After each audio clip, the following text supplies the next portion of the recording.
Después se podría explicar sobre la CO 2022. ¿Qué es la CO? Que habla sobre lo socio. Hola, lo mandé y se mandó más.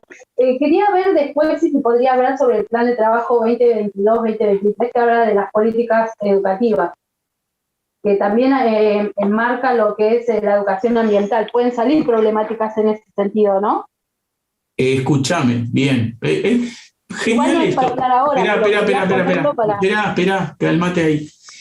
Sí. A ver, la problemática ambiental no es una problemática 2022-2023. Gente, lo vengo diciendo hace 20 videos atrás. Lean los fines de la educación. Si yo voy a uno de los últimos incisos del artículo 16, habla de la educación ambiental. Habla, nosotros lo tenemos ya en la ley. No es necesario esperar que venga alguien que nos diga lo que tenemos que hacer. Ya está escrito. Lean los fines de la educación. Ese es su objetivo, no hay otro objetivo. ¿Sí? Yo justo hoy voy a hablar de un toque de esas cosas porque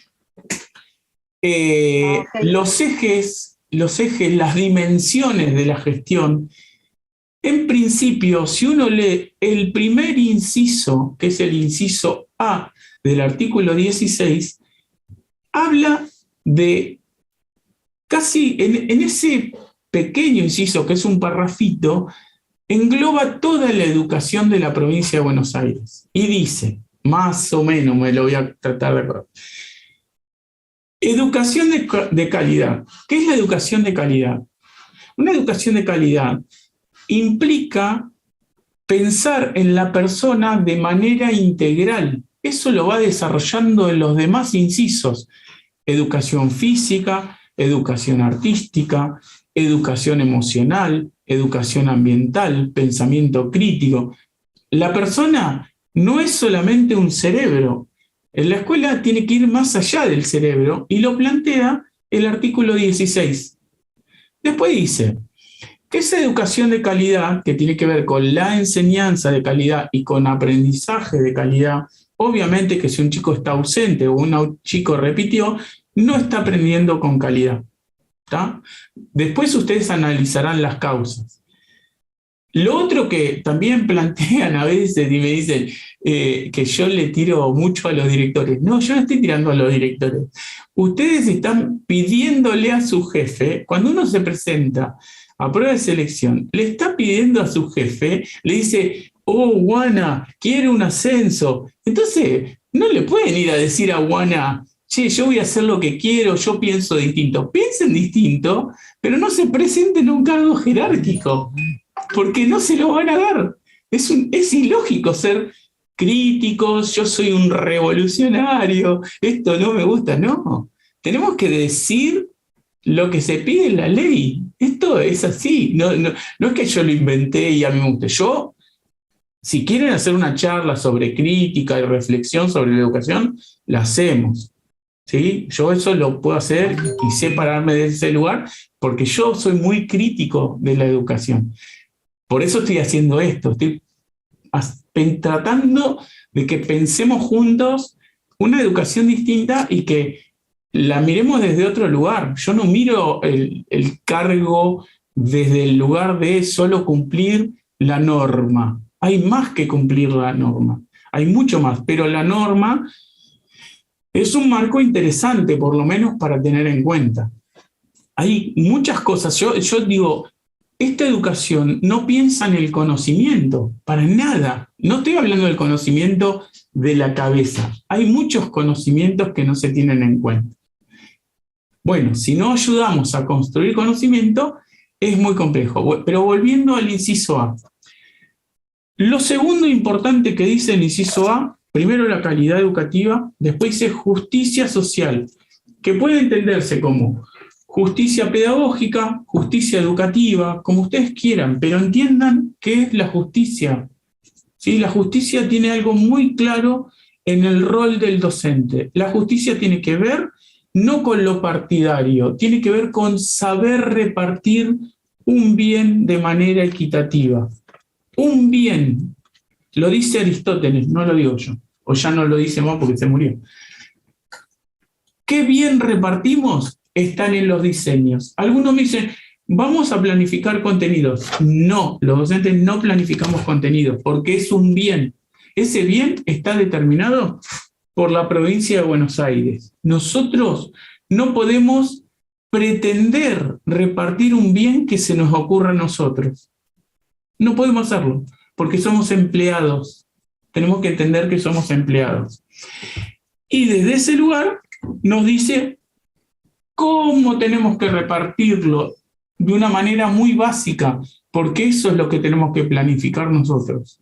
¿Cómo vamos a construir ese conocimiento? ¿Cómo vamos a hacer para que ese conocimiento le llegue al pibe que tiene recursos y al pibe que no tiene recursos? Al pibe que tiene conectividad y al pibe que no tiene conectividad.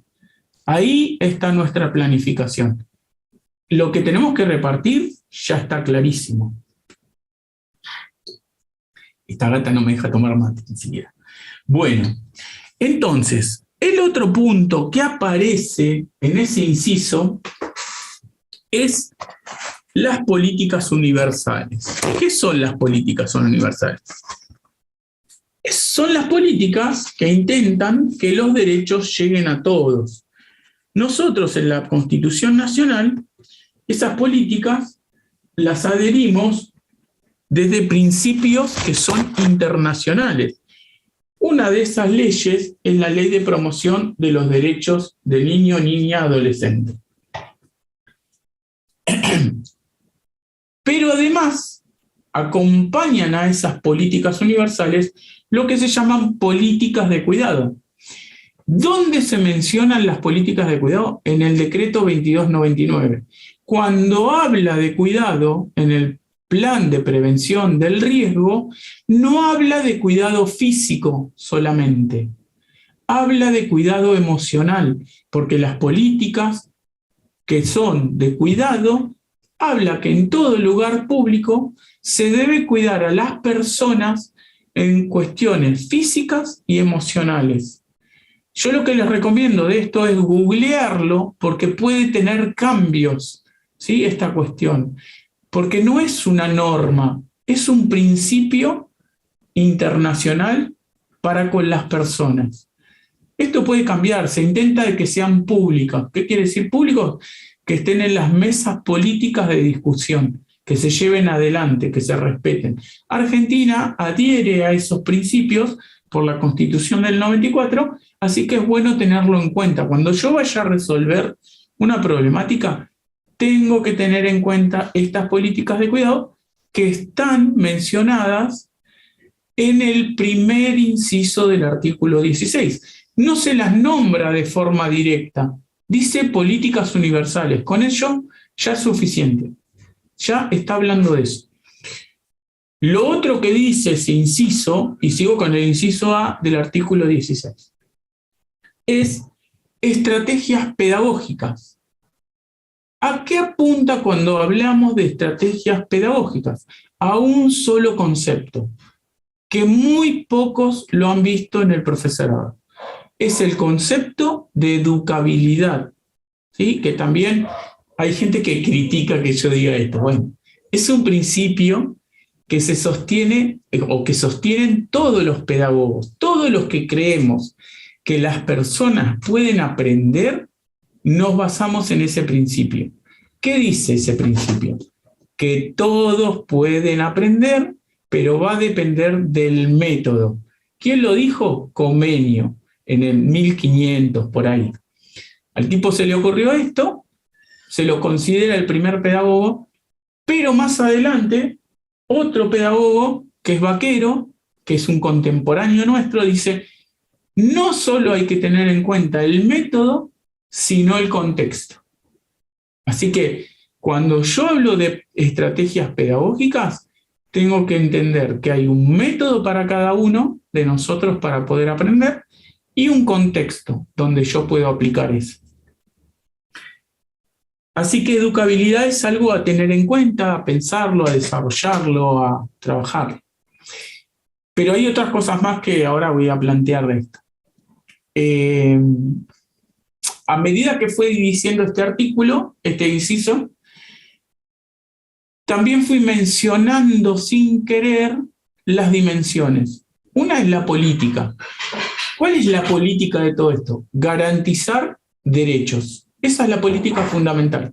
La justicia social. Eso es la dimensión política que tiene que trabajar todo docente, no solo el director, no solo el secretario, no solo el inspector, todo docente. Nuestro lugar es un lugar de garantías de derechos, sobre todo el derecho de educación, que tiene que ver con una cuestión de justicia. Eso es político. Normativo.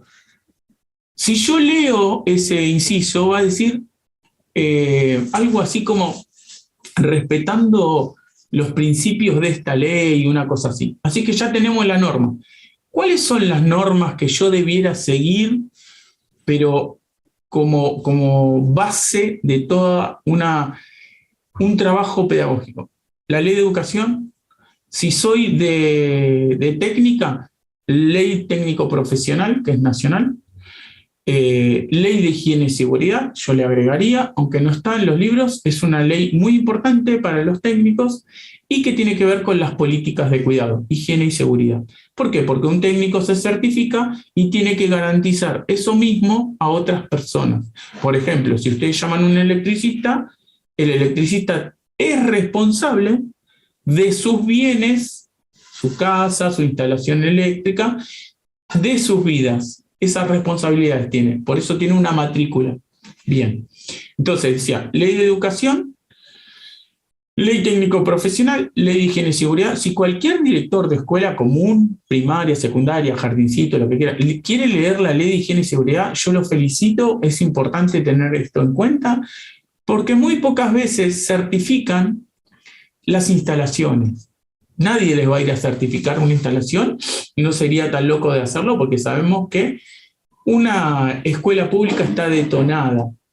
¿Quién podría afirmar eso? Y en los bomberos o en defensa civil hay personas que podrían certificar eso, pero no lo van a hacer, no se preocupen, porque saben que está detonada. Entonces, uno podría llamarlos ¿para qué? Para tener un plan de riesgo edilicio y decirles, bueno, ¿qué me sugerís vos que yo pueda ir solicitando reparar? Para eso, llámenlo, lo van a ayudar, pero no le van a firmar nada. Yo tampoco lo haría, pero bueno. Ahora, siguiendo con la normativa, y para tener siempre esa referencia, el decreto 2299, ¿sí? Porque es el decreto reglamentario de la ley de educación. Es importante por eso. Va a darnos los pasos a seguir por lo que plantea la ley.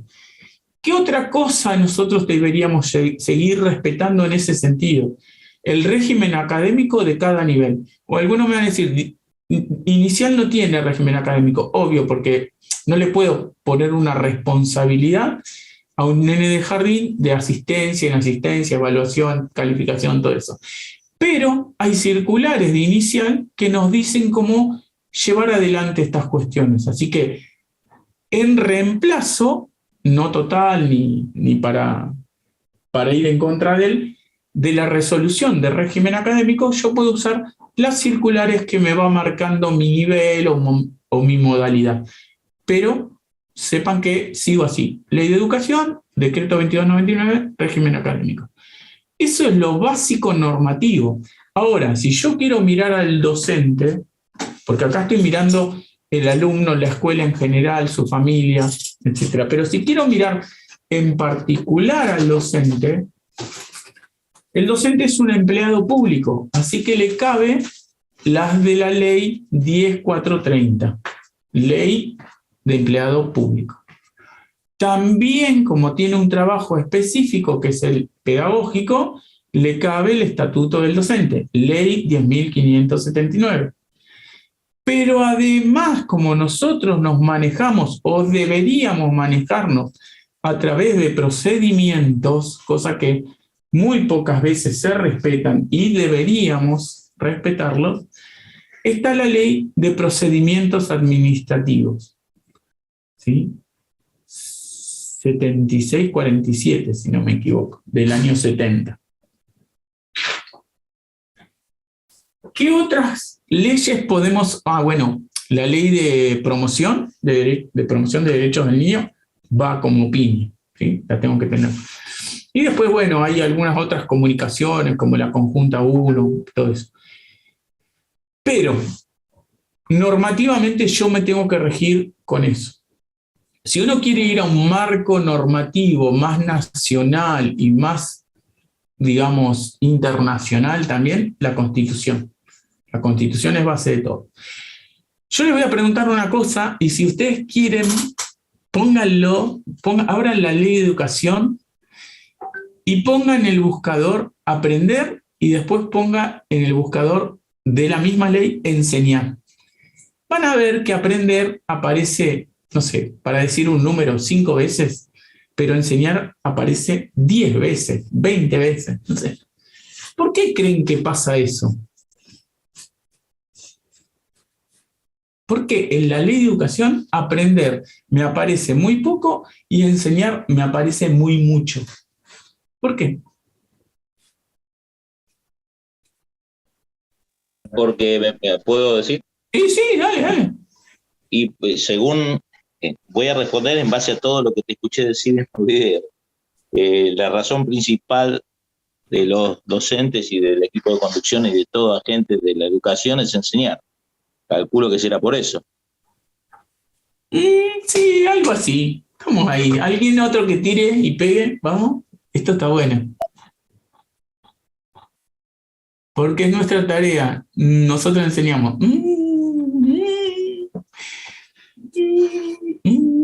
Tiene algo más profundo, algo más profundo.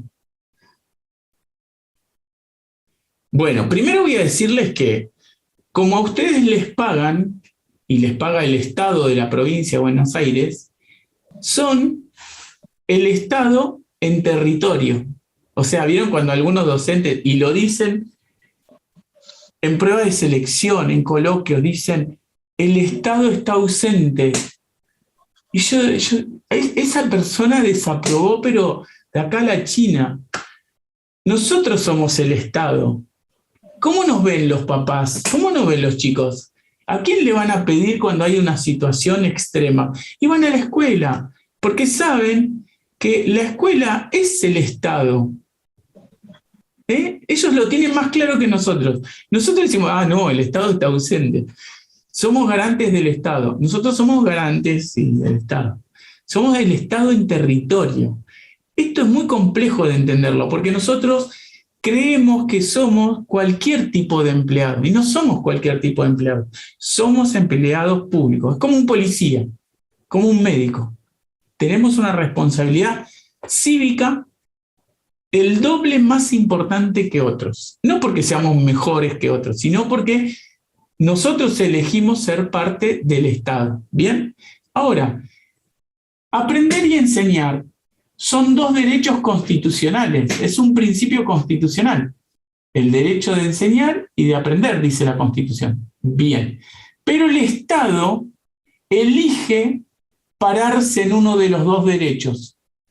¿Cómo? El aprender no lo puede garantizar, porque el Estado no sabe cómo va a reaccionar cualquiera a un estímulo de enseñanza. Entonces no puede garantizar el aprender, pero sí puede garantizar el enseñar. ¿Cómo lo garantiza el enseñar? A través de la infraestructura y de los sueldos. ¿Se entiende? Eso no quiere decir que garantice mucho o poco, pero es la forma en que eligen los estados, algunos, de garantizar. ¿Sí? Se paran en uno de los dos derechos constitucionales, porque los dos es imposible, ¿sí? Ya técnicamente es imposible, entonces se para en uno. El tema es que sobre ese que se para, cuesta supervisarlo, o no se sabe cómo supervisarlo, o no se generan estrategias para supervisarlo. Y eso es lo que le piden a ustedes en una prueba de selección. ¿Cómo vas a garantizar la enseñanza que está en la ley? Eso es lo que le dicen. O sea, cualquier solución de una problemática debe apuntar a eso. ¿Por qué? Porque el Estado ya dice qué tienen que hacer ustedes. El decreto 2299, donde están las funciones de cada uno, dice qué tienen que hacer, pero no dice cómo. Entonces el Estado a través de estas pruebas de selección, a través de propuestas, dice, a ver, ¿cómo va a ser usted? Bueno, me convence, no me convence. ¿Sí? ¿Se entiende? Complejo esto, ¿no? Porque estamos hasta las manos ahí. Bueno, la comunicación. La comunicación, que es otra dimensión, muy pocos le prestan atención a esto. Antes la comunicación era considerada transversal. Voy a aclarar una cosa antes. Cuando se habla del eje político, ¿sí? También es conocido como político social, ¿sí? Socioeducativo. Se conoce de esas formas. Ahora, todos, si yo lo encargo, no sé, con el plan Fines o con plan Fines, perdón, con patios abiertos, cualquier programa de política social, lo que yo pretendo no es que el chico, a ver, ¿cómo sería? Que yo busque recursos para que ese chico socialmente, no. Si bien tiene un poco de eso, ese plan o ese programa lo que intenta es buscar las formas externas de dar garantías a la educación. Como se sabe que no hay respuestas a eso, hay agentes que no están dando respuestas o no pueden dar respuestas, se buscan planes alternativos. Pero todos tienen que ver con la política de calidad educativa, todos tienen que apuntar a eso. Y acá tiene que ver cómo nosotros analizamos estas cosas y que hay causas que no son de la escuela, que son externas a la escuela, como las cuestiones familiares y las cuestiones sociales, donde el director o los docentes en general tienen corresponsabilidad. No pueden solucionar nada porque uno no le puede solucionar la vida a un pibe que no tiene zapatillas, un pibe que no come, un pibe que está siendo violado, un pibe que está siendo explotado. No lo puede solucionar. Tiene que hacer un informe o denuncia para que otros agentes intervengan, ¿sí? El tema es que esos otros agentes no intervienen porque los informes o están mal hechos o las denuncias están mal hechas. ¿Y qué pasa? Los desestiman, las dejan ahí cajoneadas. Total, lo que me está pidiendo o exigiendo sobre eso no está bien planteado. El tema es que para informar o denunciar, nosotros deberíamos prepararnos entendiendo que hay una jurisprudencia para esto. ¿Sí? Muchas veces los directivos o quien está denunciando lo hace a manera de solicitud. Y yo no estoy pidiendo algo, estoy denunciando. El tema es que cuando van a denunciar los asustan con que de esto va a haber una causa penal, vos vas a tener que responder. Bueno, tendremos que responder. Pero hay todas cuestiones que son externas que no voy a poder resolver. Con esto no estoy diciendo que no hagamos nada, sino que tengamos en cuenta que vamos a necesitar asesoramientos muy complejos. Si se denuncia una situación de un alumno, sea en el servicio local, sea en la comisaría de la mujer y del niño, o sea en la fiscalía, las tres están conectadas. Obligatoriamente están conectadas, por ley están conectadas. Así que en un lugar que se haga, está perfecto. Ahora bien, el tema es cómo se hace y cómo se trabaja eso.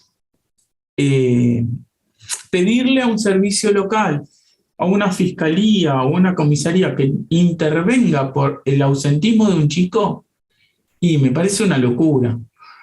Pero si se denuncia que ese chico está siendo abusado, que está siendo explotado, que tiene otras cuestiones, bueno, ya ahí cambia el tema. El tema es cómo vamos a trabajar esos informes. Y esto no lo digo porque sí, porque muchas veces el trabajar mal un informe pedagógico hace que se trabaje mal un plan de prevención del riesgo. ¿Sí? Todo empieza por un informe pedagógico. del chico. Y después voy a poder continuar. Y todo plan de prevención del riesgo debe tener un plan de continuidad pedagógica. ¿Sí? El plan de prevención del riesgo, vamos a suponer que la mayoría de las escuelas lo tiene porque una pared está electrificada, una pared, un pozo se está por rebalsar o se rompió la tapa. Bueno, yo les pregunto, ¿cuál es el plan de continuidad pedagógica respecto de ese pozo que no me permite utilizar todo el patio? ¿No toman medidas? Esas medidas tienen que terminar siendo pedagógicas. Sí, primero son de seguridad y de higiene, pero también son pedagógicas, porque me reduce el patio para educación física, me reduce el patio para un recreo, me implica que yo tenga otras responsabilidades de los docentes que cuidan. Lo mismo que una pared que está electrificada. Sabemos que en esa pared no tenemos que estar cerca. Me anula un pasillo, me anula un aula. ¿No hay después un plan de continuidad para eso? Porque si solamente lo pensamos para que los docentes sean cuidadores o vigilantes de ese espacio, y no completa la cosa. El docente tiene que ser cuidador y vigilante de espacios, obvio que sí, pero además tiene que continuar con la tarea pedagógica. ¿Tá? Lo de estrategias pedagógicas del primer inciso es importante en esto. Volviendo a la comunicación que me había quedado ahí, hay dos decretos, el decreto 300 del 06 y el decreto 2200 del 06, que son la guía de la comunicación de la provincia de Buenos Aires. No son solo para los profesores, maestros, docentes, sino que son para todos aquellos que tengan que comunicarse. Y empieza primero con el documento técnico más importante que manejamos, que es la ley. ¿Sí? La ley es un documento técnico específico para ciertas situaciones. Después seguimos por decretos, disposiciones, etcétera, ¿no? Todas esas cuestiones son jerarquías de documentos, son jerarquía de la comunicación. En la escuela, una planificación es un documento técnico, debiera estar firmado por el docente que lo ejecuta. Un proyecto institucional debiera estar avalado por toda la comunidad que participa, ¿no? Es un documento técnico. Un acta es un documento técnico. Cuando usan mal un libro de comunicados en un mismo folio, 4 o 5 actas de distintas cosas, es una locura, ¿no? Eso no es un documento técnico, no respeta ninguna vía de comunicación. ¿Será caro? Es caro, todo bien, pero se hace un acta en un folio, si no se usa el reverso, se tacha, se sigue en otro. De última podemos ser el primero y el segundo. El folio que indica el acta es la cara de frente, no el reverso. No sé, se usan mal. Bueno, ¿eso qué quiere decir? Que la escuela se está comunicando mal. No hay forma de leer un comunicado en una escuela. Los docentes firman por cualquier lado. No hay una indicación del director al secretario para que siga el listado de docentes que corresponda y se tenga que notificar. La notificación es una de las obligaciones y derechos más importantes que tiene el docente. Está obligado por norma a firmar, a notificarse. Si no se notifica, el director tiene que poder hacer un seguimiento en la planilla y decir, este no me está firmando, entrevista. ¿Me lleva tiempo? Sí, te lleva tiempo, pero ¿saben cómo se acomodan los melones? Al toque. Cuando alguien inasiste y no presentó documentación o no le avisó al director, no al preceptor, no al bibliotecario, no al maestro compañero, no, al director, me avisó, entrevista. Ese no va a tener muchas ganas, porque lo canso yo. No tienen tiempo, bueno, háganse el tiempo, porque una escuela requiere de que ustedes estén, pero que estén escribiendo. Un director que no escribe es un director que no existe. La provincia de Buenos Aires se maneja por una comunicación escrita. Le guste, no le gusta, no me gusta hacer actas porque genera distancia. Bueno, cuando después ese te genere un clima escolar hostil, agarrate, Catalina, vas a querer escribir todo lo que no escribiste. El docente quien asiste y no avisa, ¿sí?, les deja sobrecarga de trabajo a sus compañeros.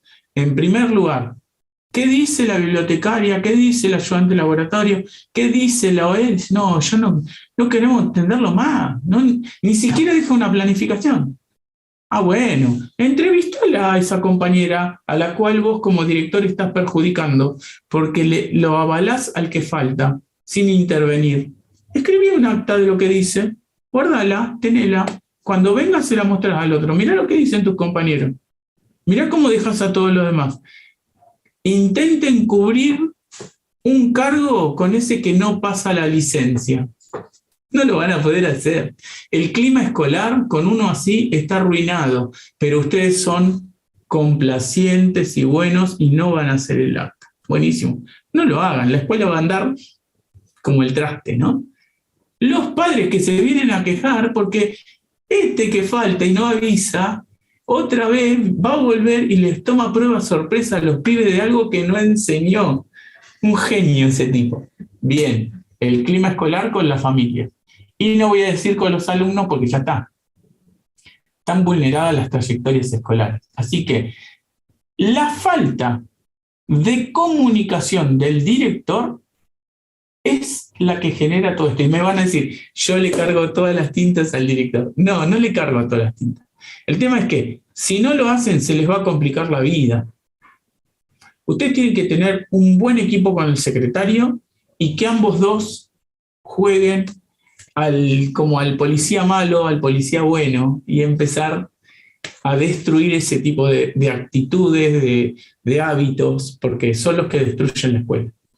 Pero bueno, eso se van a dar cuenta con el tiempo. ¿Y por qué hablé de la comunicación? ¿Por qué hablo de esto?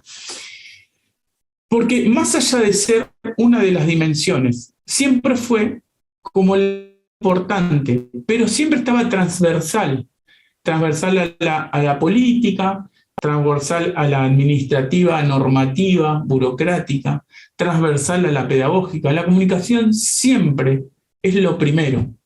Yo no puedo ser un buen enseñante si no me comunico. No puedo ser un buen político educativo si no me comunico. Y menos aplicar la norma si no me comunico. Así que me parece que alguien, y que la pandemia puso esto sobre la mesa, porque ¿qué pasó en la pandemia? Y el problema central fue la comunicación. Porque información tenemos. Cualquier pibe que googlea sabe que tiene información. Hasta con el celular menos tecnológico, algo encontrás, siempre algo encontrás. Pero no se trató de información, se trató de comunicación. Directivos e inspectores que abusaron del WhatsApp. Se empezó a utilizar el mail sin saber cómo utilizarlo correctamente. No se utilizaron como herramientas estratégicas de gestión. Uno puede utilizar el WhatsApp, pero como medio de fusión, porque si yo estoy en la cumbre de la autoridad, el de abajo tiene que recibirlo y no tiene que opinar. Le guste a quien le guste porque somos empleados. Y los empleados lo que hacemos es obedecer. Si el jefe dice A, yo hago A. Si el jefe dice B, hago B. Si se zarpó ese jefe, haré las denuncias que correspondan. Pero cuando se zarpe, pero no, un director no puede abrir un grupo de WhatsApp para que todo el mundo opine, y cuando pone una nota, todo empieza a poner dedito, manito, bracito, risitas, corazoncito, opiniones, y la nota se va. Y el último que entró, que ve 400 iconitos ahí, dibujitos, ni lo lee, ni le importa. Entonces, no abrimos grupos para discutir nada. Si yo tengo que pasar la información, se supone que lo que paso es de importancia, de relevancia. Listo. Ahí se usa la herramienta y ya está. Después los directivos se quejan de que hasta las 2 de la mañana reciben cosas. Y obvio, si vos habilitaste eso, obvio que va a pasar. La comunicación es formal y escrita. Ahora, Cuando a mí me proponen o me piden que proponga una solución en una problemática, y esto lo digo porque muy pocas veces se tienen en cuenta las 4 dimensiones, y me piden una propuesta. Ahora, yo le voy a poner un ejemplo para que veamos a ver si la situación podemos llevarla a la escuela. Quiero modificar un sector de mi casa, ¿no? Entonces, digo, bueno, voy a hacer una reunión. Voy a invitar al plomero, voy a invitar al electricista, capaz que un arquitecto, vamos a ver, a un albañil, a un pintor. Bueno, llamo, digo, venga muchachos, el sábado a la mañana, ¿qué les parece? ¿Todos vienen? Bien. Y entonces nos miramos porque yo no le dije nada de para qué lo llamaba. Entonces, en eso dice el plomero, dice, bueno, ¿qué necesitas? ¿Para qué estamos todos acá? Y no sé, miren, yo quiero modificar la habitación, pero ¿tenés alguna idea? No, yo quería que ustedes me den idea. Una locura. Distinto es si yo agarro y digo, bueno, armo, no sé, un mensajito para todos, estoy por modificar algo de mi casa, o contrato a un arquitecto que se encargue de todas las partes, y a ese arquitecto le digo, che, yo quiero hacer esto, esto y esto, que haya más luz acá. Sí, bueno, él verá, y después manda al plomero que se fije a ver si podemos hacer modificaciones, qué tenemos que hacer con el agua, mando al electricista, qué tenemos que hacer. Distinto, pero me comuniqué a partir de una comunicación, de una idea que yo tenía y la comuniqué, surge esto. ¿Por qué digo esto? Porque uno, cuando está en los coloquios, lo primero que escucha es, vamos a hacer una reunión plenaria. Pero ¿qué querés hacer en la reunión plenaria? O dice, yo voy a ver planificación. Y antes, no hay nada antes de eso. Yo quiero ir a visitar el aula. No, antes hay algo. Si ya tenemos un diagnóstico en la problemática, no tengo que, algunos dicen, vamos a hacer un diagnóstico. No, ya está, el diagnóstico, no hagas más diagnóstico. No necesitas.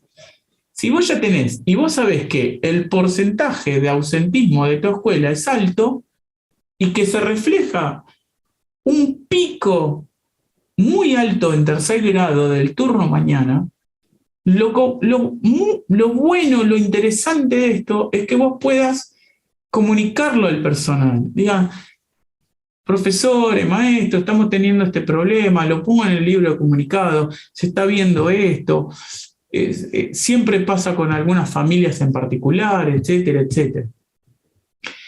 Para que analicemos el ausentismo, le voy a poner a mis docentes, y que no siempre apliquemos la 736, porque lo primero que dicen, aplicamos la 736. Vamos a la norma, vamos al procedimiento. No, hay que hacer análisis, hay que reflexionar, hay que entender qué es el ausentismo. El ausentismo no es un palito en el registro y recupero al pibe que está ausente. Porque el pibe que está ausente, o la piba que está ausente, si está siendo violado en su interior familiar, ese pibe va a venir con mucho desgano y va a volver a ausentarse de la escuela, porque la escuela no está haciendo la contención que debiera. Entonces, yo tengo que entender como directivo, que esto cuesta mucho, que el ausentismo es riesgo de vida para algunos chicos, ¿no? Para otros, bueno, faltan porque se enfermó, nada más, ya está, es una cosa eventual. Pero para algunos pibes, faltar a la escuela es la seguridad de no tener herramientas para desempeñarse como ciudadano en un trabajo o seguir estudios superiores. Pero además puede ser una condición para que aprovechen dentro de su familia para un abuso. Entonces, tomar conciencia del ausentismo es algo que yo también tengo que comunicar como director. ¿El problema es solo que los pibes faltan o hay algo detrás? Hay una causa.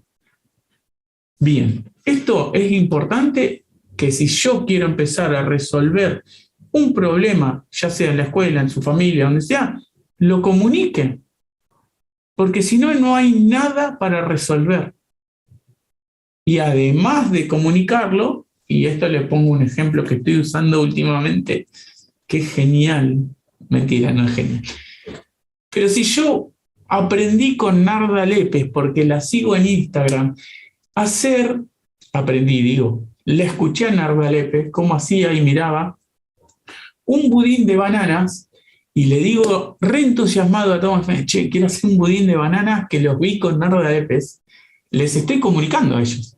Uy, quiero hacer esto, me interesaría. Bueno, pero necesito bananas, necesito esto, las bananas tienen que ser así.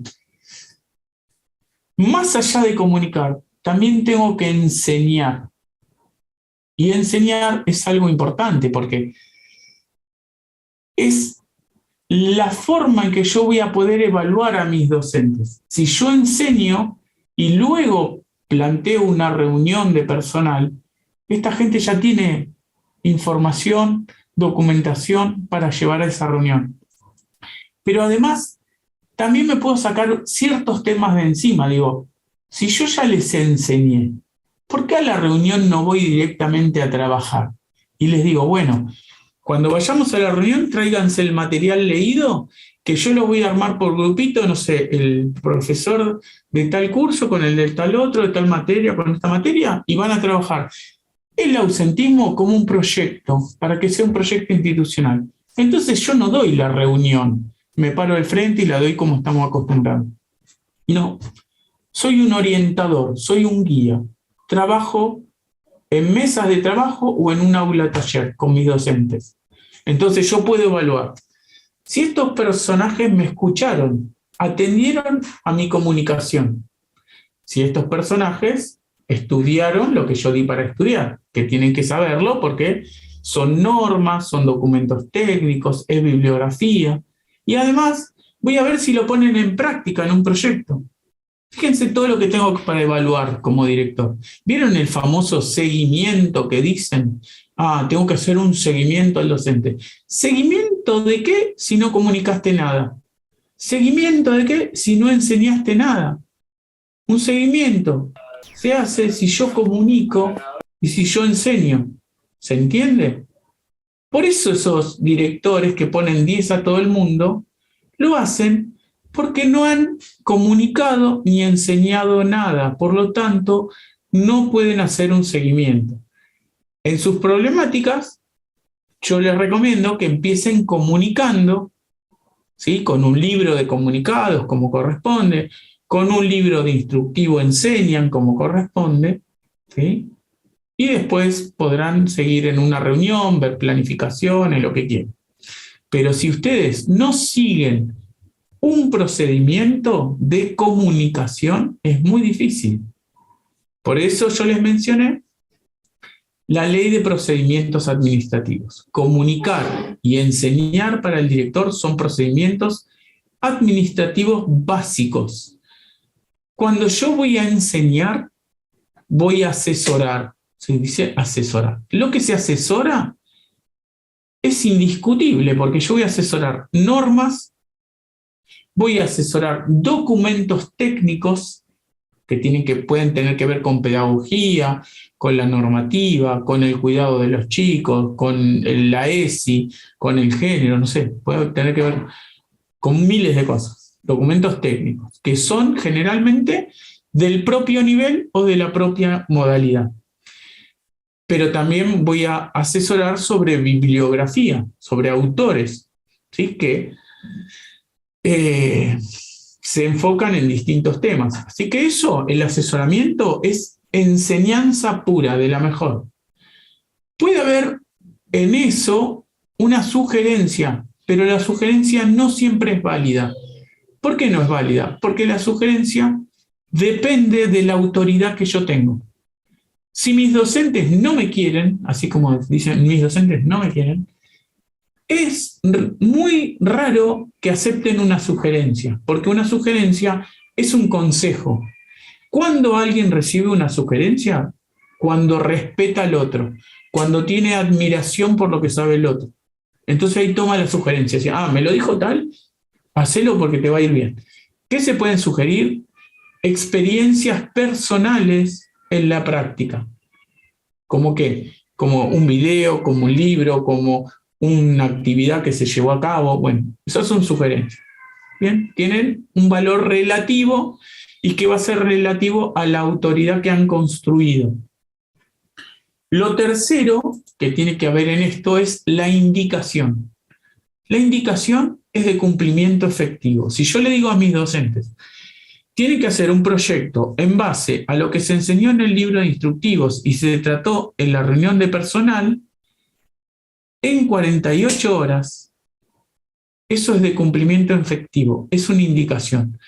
¿Qué cosas le puedo decir a un docente yo? Por ejemplo, como indicación. No voy a ver su clase, pero esto tiene que... todo lo que haga el director o el secretario o cualquiera que tenga autoridad debe ser preventivo. Siempre tiene que estar anticipando. Les voy a plantear un caso. Yo voy a un aula antes de que termine el trimestre, más bien cuando empieza el trimestre, y entonces veo que yo ya sé que ese profesor tiene una cantidad importante de desaprobados, entonces voy y le pido, vamos a poner un nombre, la maestra Margarita, porque me suena mal. Si alguien se llama Margarita no se ofende, pero me suena mal a Margarita, se ve que tuve una mala experiencia. Entonces le digo, Margarita, ¿no me facilitas tus notas parciales de los chicos? Bien, entonces empiezo a ver, me siento con ella, vamos haciendo un acta, se solicita tal cosa, se mira tal cosa. Veo que tiene 7 pibes desaprobados en la tercera semana de marzo. ¿Sí? Ya esos pibes desaprobaron el trimestre y son candidatos a llevarse esa materia o a reprobarla. Ya está. Ya Margarita se los cruzó acá en la frente y no hay forma de que los recupere. Es más, ¿por qué me doy cuenta de eso? Porque en su planilla Margarita pone un ítem que dice conducta. Y yo digo, vamos con Margarita, me encantó. Así que tiene trabajos prácticos desaprobados los pibes, conducta desaprobada y evaluaciones desaprobadas.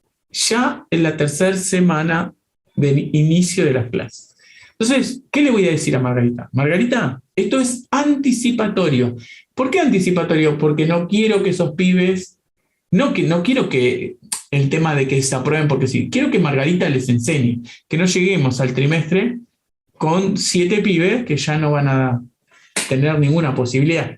Entonces voy a decirle a Margarita, mira Margarita, de acuerdo al régimen académico, necesito que me hagas el informe de cada chico y quiero un informe pedagógico, no un informe sumarial del pibe, ¿no? De lo mal que se porta, de que se para, de que tiene, no sé, cualquier enfermedad, que la familia no colabora, no, eso no. Quiero, ¿qué propuesta has hecho a este chico y cómo respondió a esa propuesta?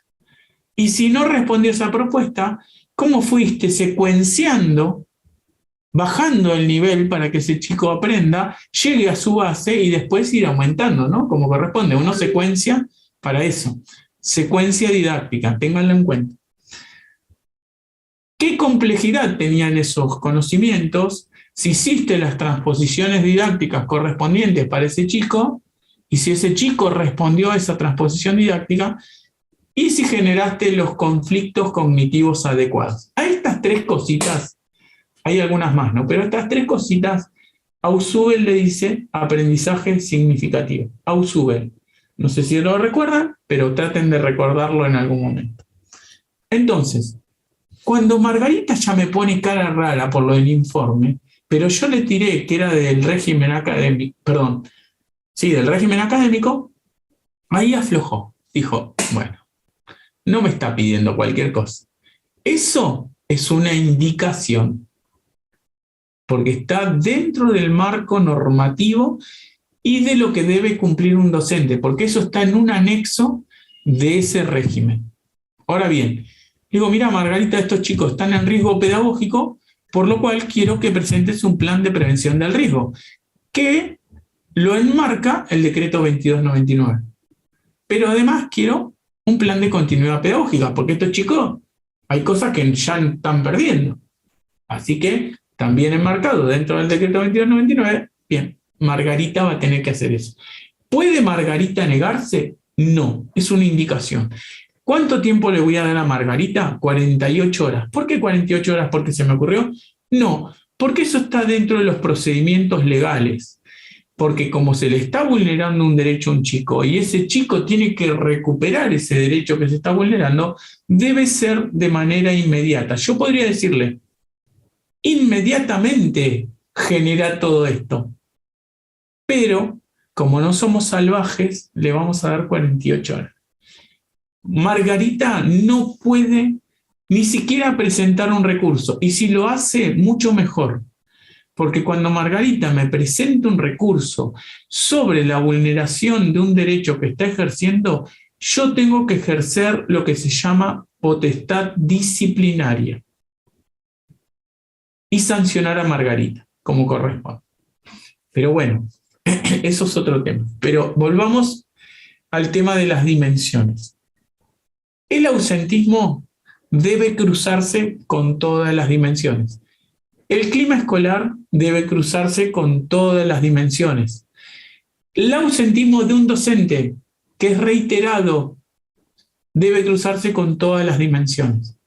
Cuando yo veo el presunto abandono de cargo en el manual de procedimiento institucional que solamente se cruza con lo normativo del estatuto, esa mirada mía es ineficiente.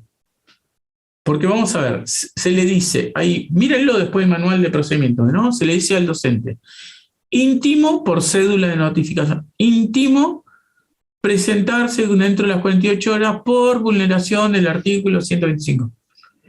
Yo pregunto, ¿solamente vulneró el artículo 125?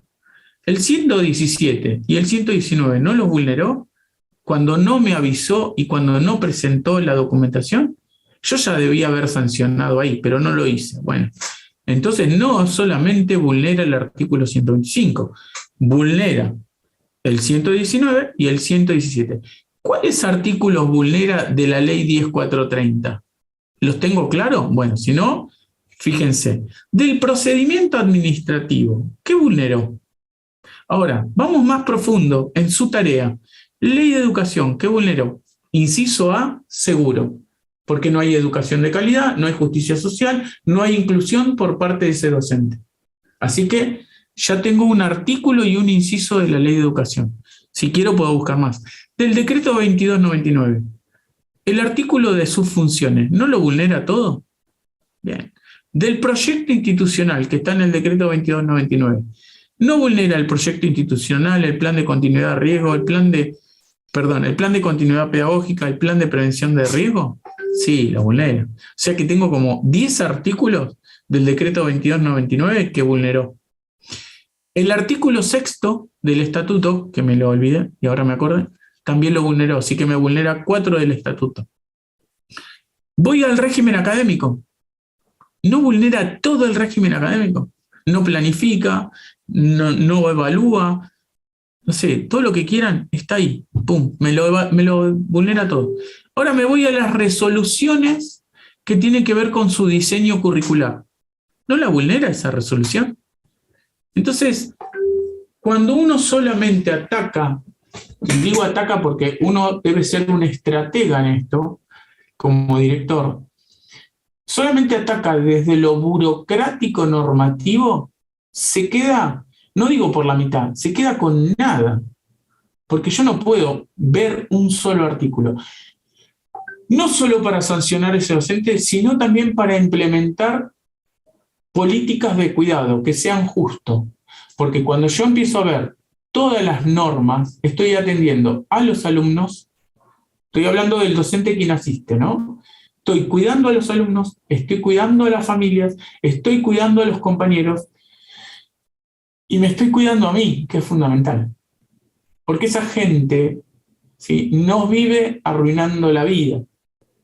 Entonces, hay que ser cuidadosos. Hay que ser cuidadosos con todo. Entonces, mientras más abra el abanico en las dimensiones política, pedagógica, normativa y comunicacional, mejor voy a actuar. Entonces, cualquier cosa que yo quiera analizar, no sé, índices de repitencia, lo cruzo con todo. Deserción, lo cruzo con todo. Alfabetismo y analfabetismo, lo cruzo con todo. ¿Qué otras cosas tengo que pensar en estas 4 dimensiones? En sus causas y en sus consecuencias. ¿Qué causa que yo aplique bien los incisos del artículo 16? Justicia social, primera causa. ¿Qué consecuencias tengo? Y la injusticia social trae aparejada la vulneración de la trayectoria escolar, de una. O sea, si pensamos en causas y consecuencias, siempre vamos a hacer una mejor propuesta, ¿tá? Porque lo que falta a la hora de hacer el coloquio es haber analizado las causas y las consecuencias. ¿Qué consecuencias me genera un docente que asiste? Bueno, actuemos en esa dirección. Fíjense en la repitencia. Causas de la repitencia. Falta de enseñanza podría ser que yo puedo actuar, ¿no? Que yo pueda actuar como director. Falta de secuenciación, falta de transposición didáctica, falta de conflicto cognitivo, ¿sí? Falta de conocimiento de distintas técnicas de evaluación, falta de conocimientos de propuestas de actividad para distintas etapas de aprendizaje. Ahí tengo las causas. ¿Puedo trabajar sobre eso? Sí. Consecuencias de la repitencia. Hay consecuencias graves en la subjetividad de ese alumno que pierde su identidad respecto de sus compañeros que se fueron, siguieron, y él se queda con otros que tiene que volver a empezar a construir una relación. El ser humano es el animal social por excelencia. Bien, eso se destruye, además de otras cuestiones, ¿no? En la repitencia. Entonces yo tengo que, como director, analizar esas 2 cosas, porque yo estoy mirando más allá que el resto. Siempre estoy mirando más allá que el resto. Y entonces puedo hacer propuestas que se trabajen sobre las consecuencias. Puedo trabajar con ese chico, con ese docente que le gusta generar repetidores y pensar desde otro lugar. ¿Por qué está pasando esto con estas 2 personas? Y puedo trabajar en las causas. Otra propuesta distinta. ¿Se entiende esto? Si yo no pienso en las causas y en las consecuencias, es difícil plantear propuestas. Ahora bien, cualquiera de las 2 propuestas preventivas que yo les dije sirve tanto para la causa como para la consecuencia. ¿Cuáles eran las 2 propuestas? Comunicar y enseñar. Esas 2 sirven para todo. Y les voy a dar el ejemplo antes de dejar de hablar para esto. Todos los que son padres o que en algún momento fueron hijos pequeños, ¿sí? Vamos a suponer que son padres de un niño de 6 años. Y el niño de 6 años dice, padre, madre, lo mismo, ¿no? Quiero cruzar solo la calle. Bueno, entonces van hasta la calle y le dicen, bueno, mirá, cuando llegas acá tenés que mirar a la derecha. El chico de derecha más o menos lo conoce, así que le dicen, esta es tu derecha. Bueno, entonces mirás para la derecha. Y después, rapidito, mirás para la izquierda. Le muestran cuál es la izquierda, así entienden, ¿no? Entonces, una vez que no viene ningún auto, vos cruzás, pero no cruces corriendo, cruzá con un paso rápido, porque si te caes cuando estás corriendo, bueno, estás ahí en peligro. Bueno, el pibe dice, bueno, yo quiero hacerlo solo, quiero hacer solo. Mira para la izquierda, mira para la derecha, que yo, cruza rapidito, llega del otro lado, fiesta, crucé, bueno, listo. Ahora, yo les pregunto, y esto es para que no digan una respuesta rápida, piénsenlo un minuto y después respondan. Ustedes, a ese chico que puede ser su hijo, su sobrino, o eran ustedes mismos con sus padres, ¿le enseñaron o lo cuidaron? Piénsenlo y me dicen.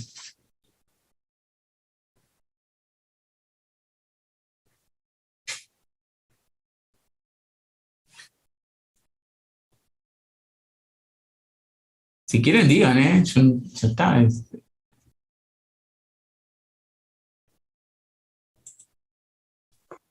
Se le enseña. Bien, se le enseña. ¿Otro que tire y pegue?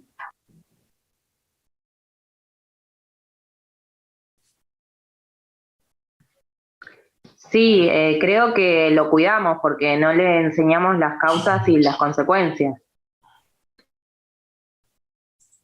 Bueno, ¿otro? ¿Quieren? Es opinión esto, ¿eh? Porque no. Yo tengo la mía, pero bueno. ¿Cuesta diferenciar cuidado de enseñanza? Si ustedes piensan en un hijo pequeño que quiere aprender a prender la hornalla, a encender la hornalla de la cocina, ¿qué les parece? Estás muteado, Carlos, que veo que estás hablando, pero estás muteado.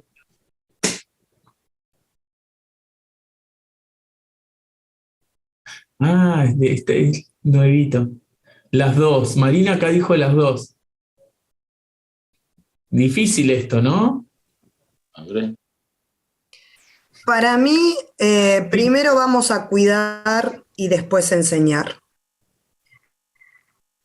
Primero vamos a cuidar, después de enseñar. Bueno. También tiene que verlo, si es muy chiquito, la edad. O sea, de 3 años no lo voy a dejar tocar la cocina. Ahora sí lo pude sacar. Estaba bloqueado, tocaba y no se me desbloqueaba el micrófono. Con respecto a lo que decías, me parece que lo primero que tenemos que hacer, bueno, son las dos cosas al mismo tiempo. Coincido con lo que dice la compañera. Tenemos que cuidar y enseñar. O sea, no podemos ni descuidarlo ni dejarle de enseñar. Pero una cosa es cuidar y otra cosa es enseñar a su vez. Son dos cosas diferentes. O sea, yo puedo cuidar a mi hijo agarrándolo de la mano y cruzo la calle con él. Pero ahí no le enseñé nada. Yo le tengo que enseñar, mirá, cuando el semáforo se pone en verde, vos podés cruzar. Cuando está en amarillo tenés que pensar, detenerte un ratito, y cuando está en rojo no podés cruzar. Entonces ahí, de esa manera, yo le estoy con el ejemplo. enseñando. Bueno, espera, que estaba diciendo algo ella sobre lo que vos decías. Miren, es complejo, sobre todo porque nosotros como educadores, por ahí la familia cuesta más. Yo puse el ejemplo de un padre, pero a los padres cuesta más generar autonomía en sus hijos. Por lo tanto, a veces hay un sobrecuidado, ¿no? Entonces, no llega a darse desde la autonomía. Y bueno, eso cuesta. Pero los educadores lo que buscan es, se supone, la liberación, la autonomía de la persona para que pueda desempeñarse sola. Saber si una situación es de cuidado o de enseñanza, cuando hay una verdadera responsabilidad, es muy difícil llegar a diferenciarlas. Uno llega a entender que cuida y enseña o enseña y cuida, ¿sí? Y es complejo diferenciarlas. Cuando uno está enseñando una fórmula matemática y eso el pibe lo va a poner a prueba en una máquina que genera riesgo, lo va a hacer con mucha responsabilidad, porque sabe que detrás de una mala enseñanza, de una mala práctica, hay riesgo. ¿Sí? Si yo le enseño mal, hay riesgo. Por lo tanto, voy a ser mucho más cuidadoso con lo que haga, porque está una vida en juego. Nosotros no lo vemos de esa manera, porque lamentablemente nos absorbe el laburo, la empleabilidad y nuestras necesidades de sobrevivir en este mundo, ¿no? Entonces hay cosas que, bueno, las hacemos como naturales y no nos detenemos. Pero si pudiésemos detenernos unos segundos a ver que lo que enseñamos puede poner en riesgo al otro, ¿sí? Van a ver que no hay diferencia muchas veces entre cuidar y enseñar, o enseñar y cuidar. Complicado, pero bueno, yo se los tiro para que lo vean. Voy a decir una sola cosita, que lo leí hace unos días y me pareció recopado. Yo no sé si lo atribuyeron a Einstein, puede ser que no sea de Einstein, pero me gustó.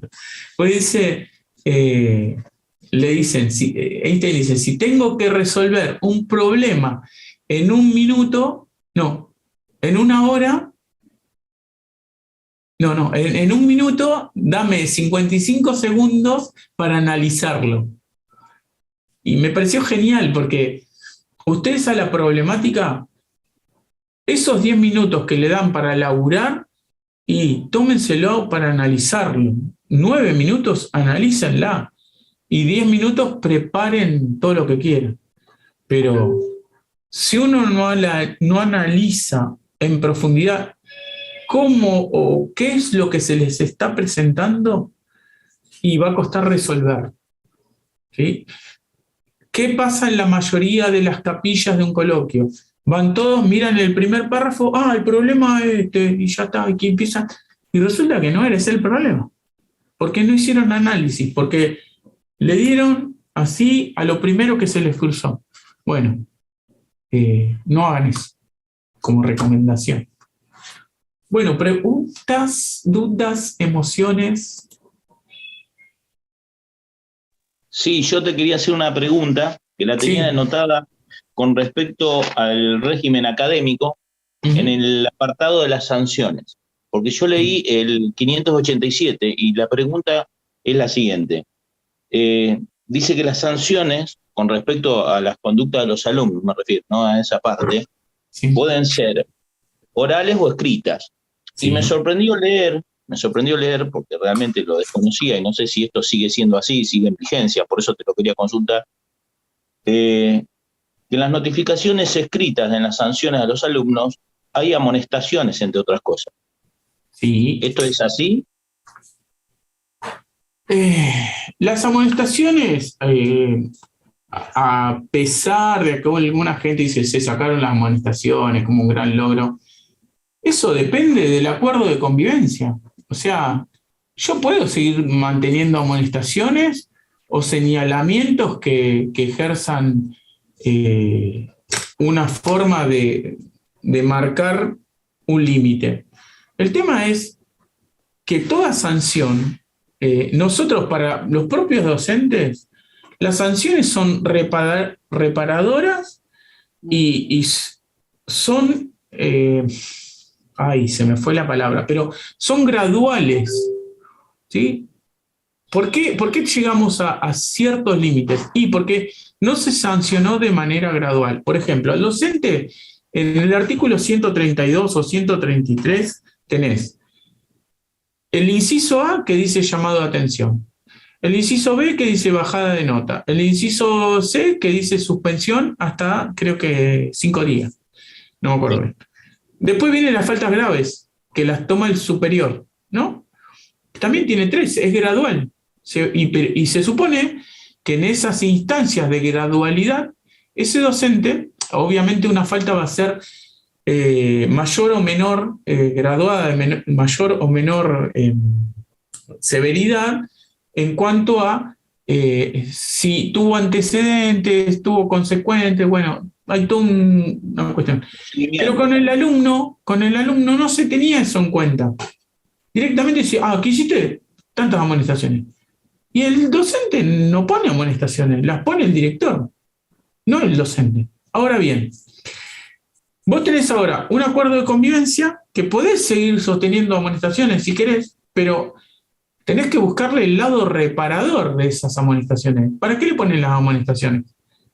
Para generar una gradualidad que después que lo vas a suspender, la suspensión sí no está en cuenta dentro del régimen académico, ni del régimen ni de los acuerdos institucionales. ¿Por qué?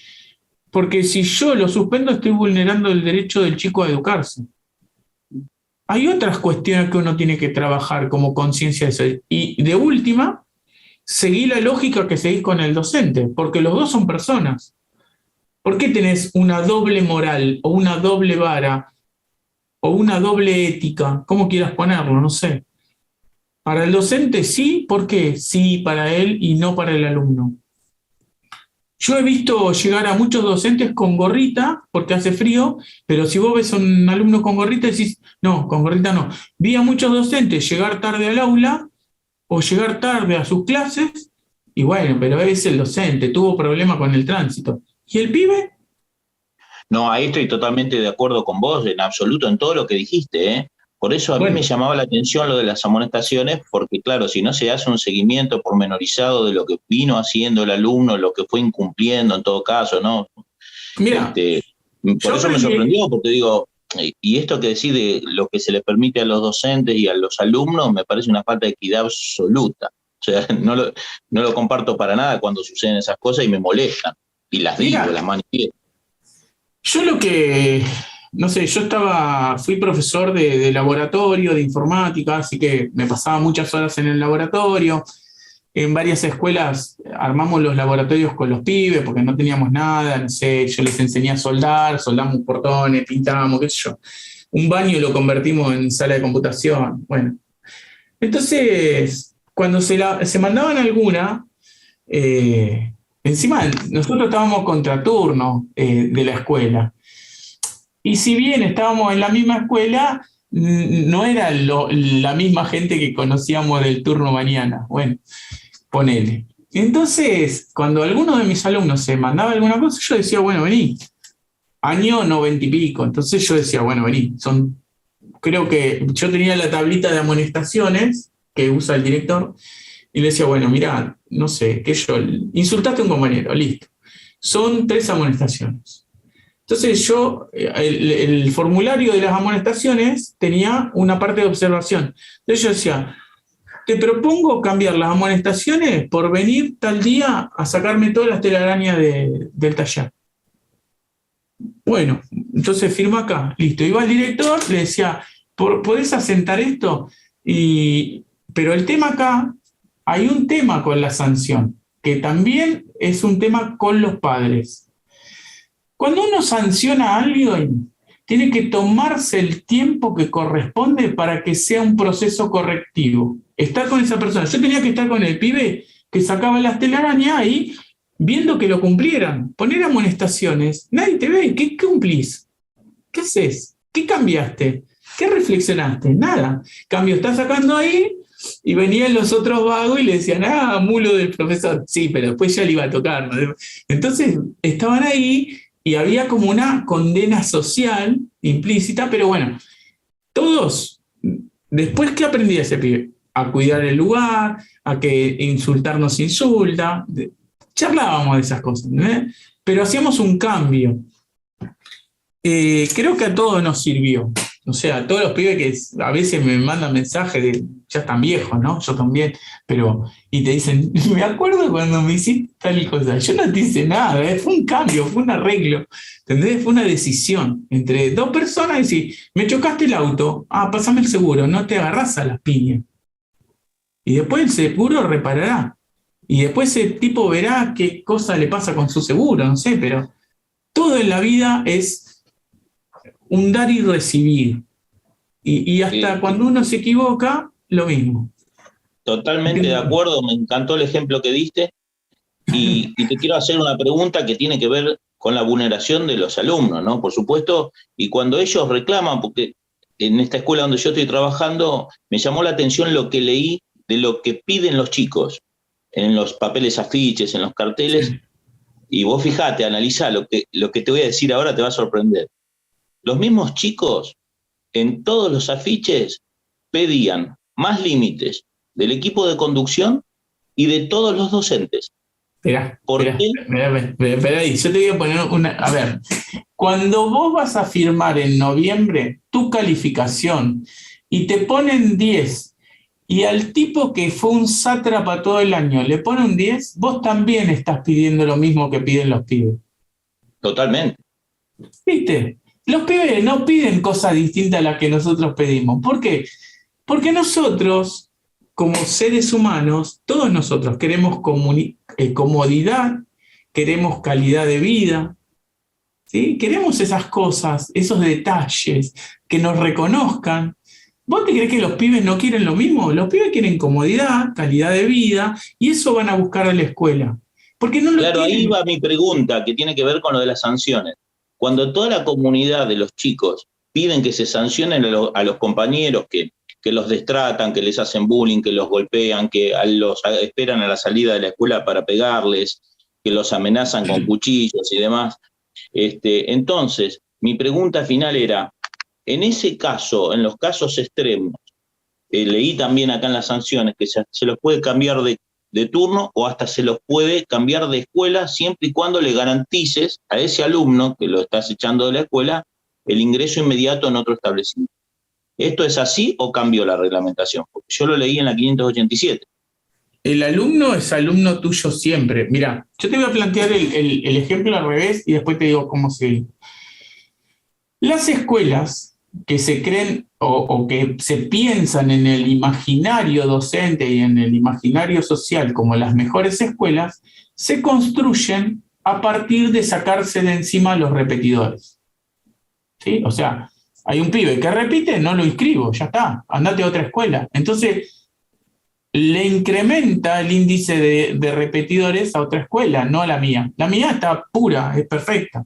Y sigo teniendo matrícula porque la sociedad dice, bueno, ahí si echan a los pibes y si repiten, es mejor escuela. Mirá el concepto social que tenemos de una mejor escuela, ¿no? De la escuela Sí, que se quitan un problema de encima en lugar de resolverlo. Es Bien. lo que hablábamos hoy, ¿no? No resuelve el problema, sino que se lo sacan encima. Ahora, ¿cómo hacen esas escuelas que están cerca de los arroyos, ahí por allá tiradas, recibiendo repitentes porque la matrícula es floja, y laburan con esos pibes repitentes? Laburan con pibes que tienen sobredad y tienen muy buenos resultados, pero siempre son como el tacho de basura, ¿no? ¿Viste? Ese reclamo Sí, que... Ese es lo que reclamo que explicaba vos, ¿no? La falta de secuencia didáctica, de trabajo del docente, el pibe se aburre y hace matar. Si estuviera trabajando o aprendiendo o entusiasmado, seguramente que eso no pasaría, porque como está diciendo vos, sí, es cierto, Bueno, o sea, hay escuelas que pueden. Sí, hay un documento de psicología que habla sobre el bullying y plantean que el bullying se da ante la ausencia de un adulto.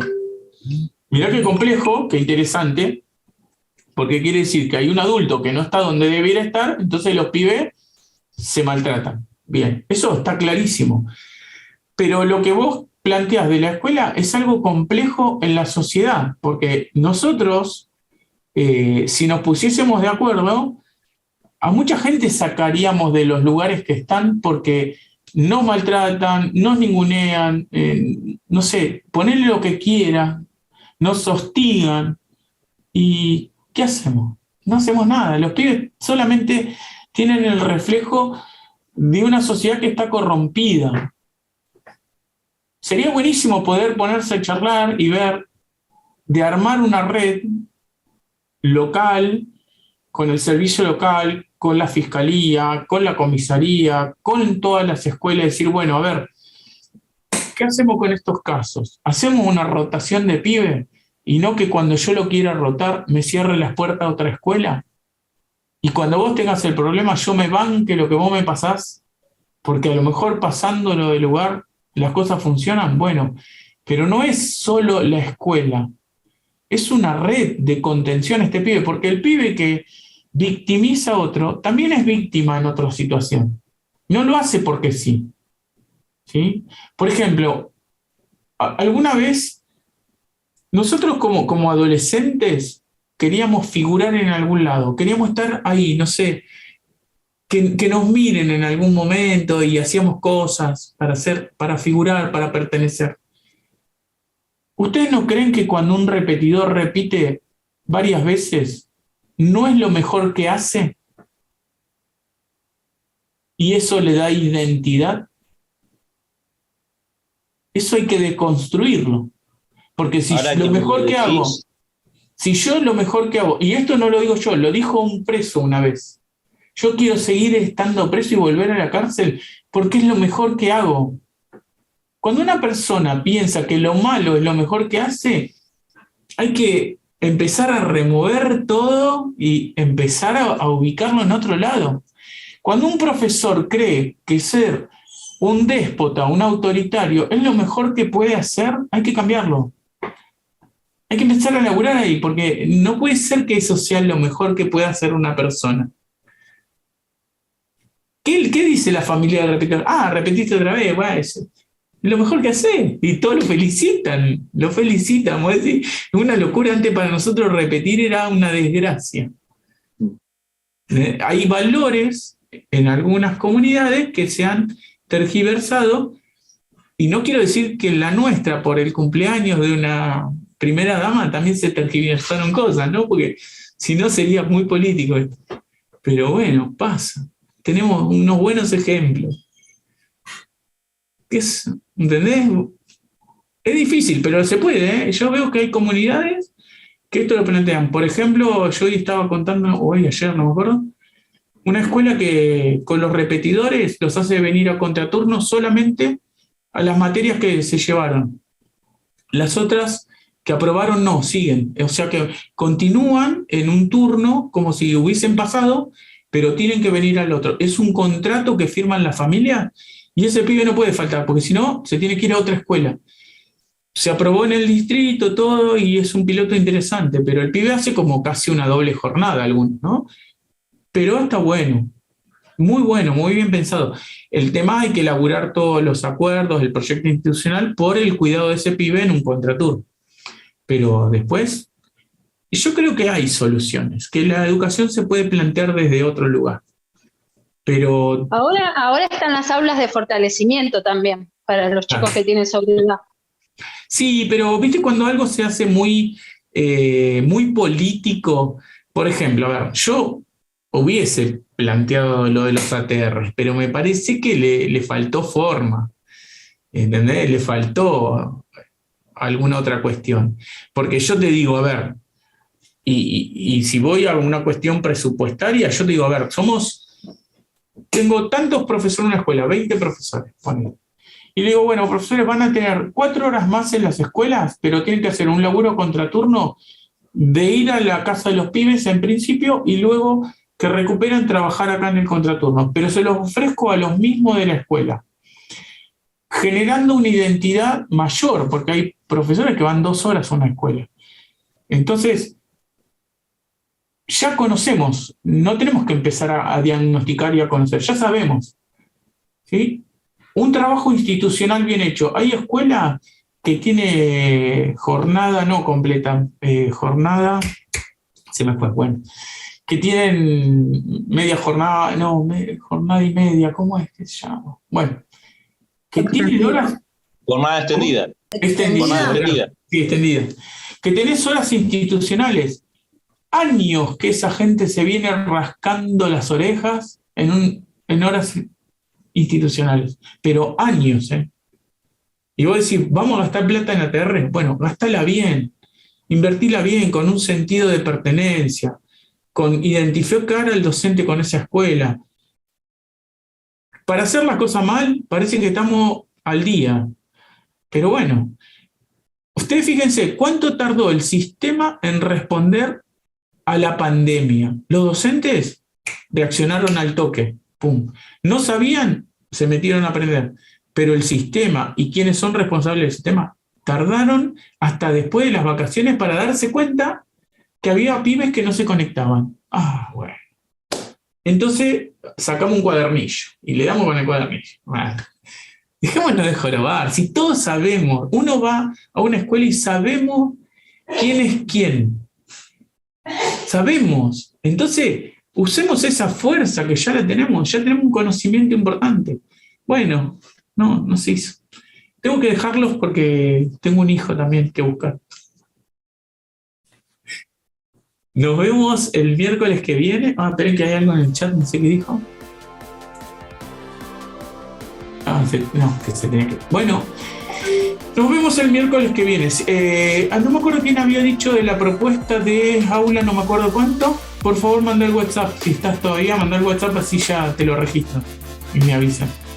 Bueno, gracias. Chao, gracias, Marcos. Nos vemos. Bueno, muchísimas gracias. Buenas noches a todos. Un gusto, Carlos. Chao, buenas noches. Igualmente, el gusto es mío.